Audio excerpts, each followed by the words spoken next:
Good morning to all of you. Today in this session, we are going to see another command of the DDL, that is drop command.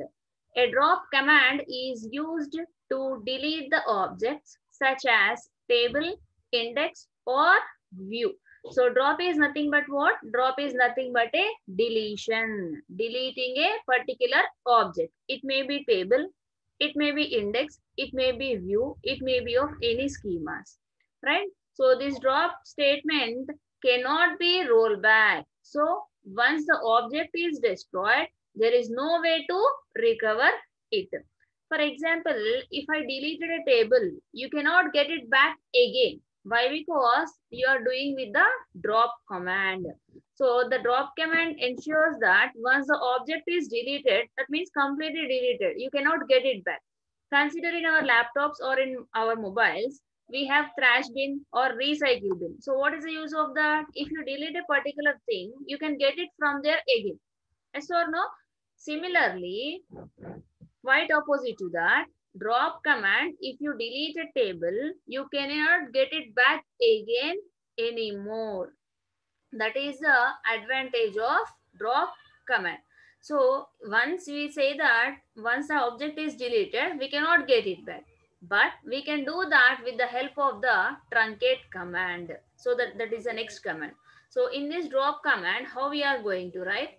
Drop object type object name. That means which object you are going to choose. Either you want to delete a table, or you want to delete an index, or you want to delete a view. So you have to specify that object type here and then object name here. That means a table is going to be deleted. Consider. So how you are writing? Drop table name. So with the help of this, what we are doing? We are deleting the employee table permanently from our system. Clear? So the drop command, what is this does? Just it deletes the table. So whatever the object you are typing here, that will be deleted. If I say table of the employee will be deleted. Now we'll see this, how we'll do this practically in Oracle.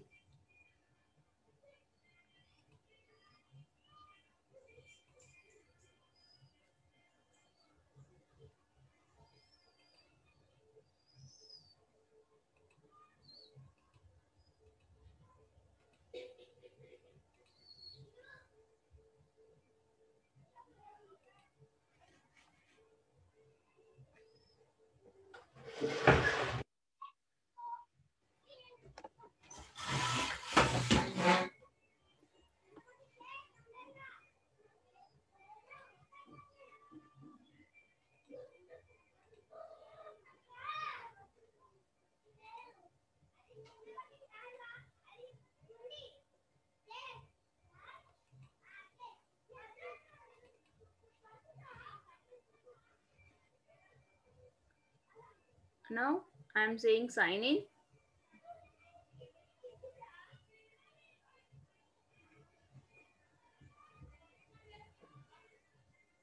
Now it is opening the Oracle server. So I'm getting my mail ID over here.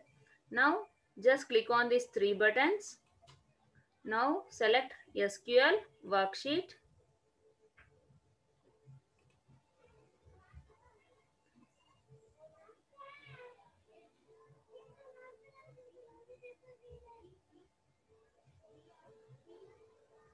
SQL worksheet. Now here you are going to write the queries. So in last session, you have not written the queries. So in this session, please note down the queries. So how to create a table, how to alter a table. So only 2-3 points you should write. Okay. So first we are going to create a table. Create table name. So I'm writing the table name. So to that I'm taking the student number. I say number type. I'm giving primary key to this table, right? Next I'm taking first name of the student as varchar2 30. So I'm saying that it may be null. Next I'm taking last name of the student, varchar 2, 20. It should not be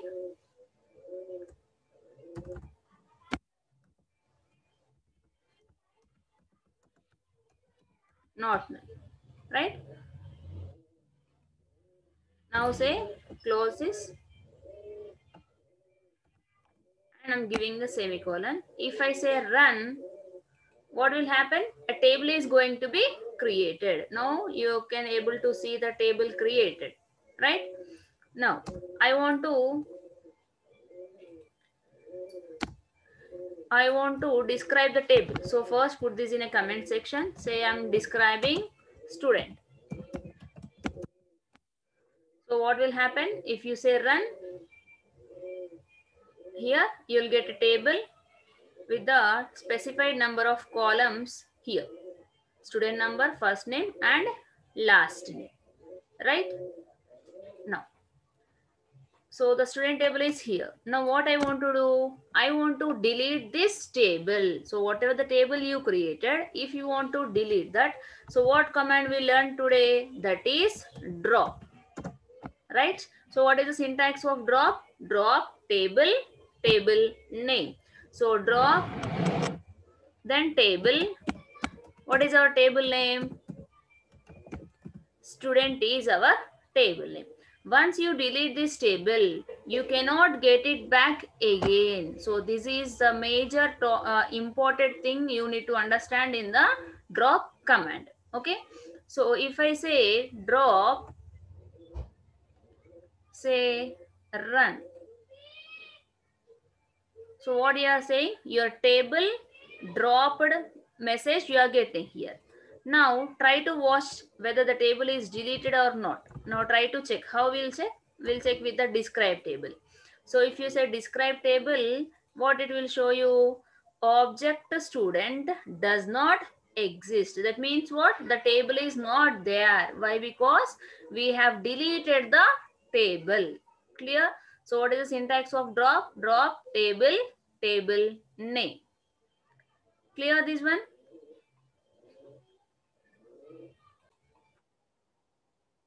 The next command is truncate. So this is similar to the drop command only, but we have a little difference between drop command and the truncate command. Similar to the drop, the truncate statement is used to quickly remove all the records from the table. However, unlike drop that completely destroys a table, truncate preserves its full structure to reuse later. So this truncate is useful to delete the rows of a table, not the table structure. Clear? So truncate statement is used to delete the rows of a table. For example, I have a table like this. So in this table, what we have? We have student number, name, marks, consider. So in this table, we have two rows. So this is number, this is name,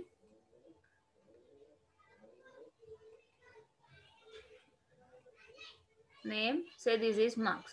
Now here we have first number student details and second number student details. Now how many number of rows we have here? Two rows we have.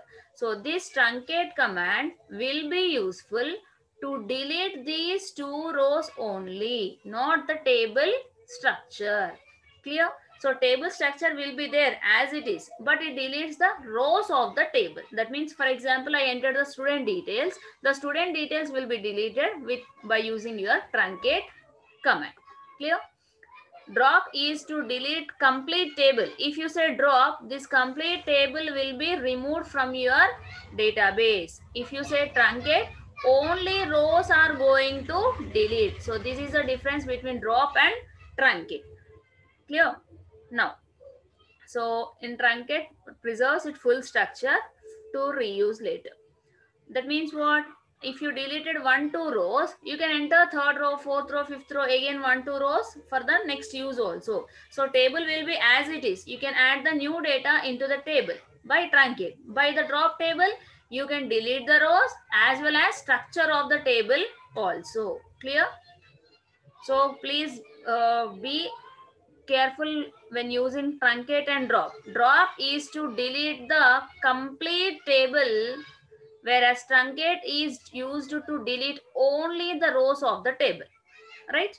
Now, the syntax of the truncate is truncate table and the table name. So, truncate table employee. If you say only the records of the employees will be destroyed from your table, right? So we are making all these extents to employee table for deallocation. So they are considered empty for reuse. That means in the same place we can use next employee details also. So this is about your truncate statement.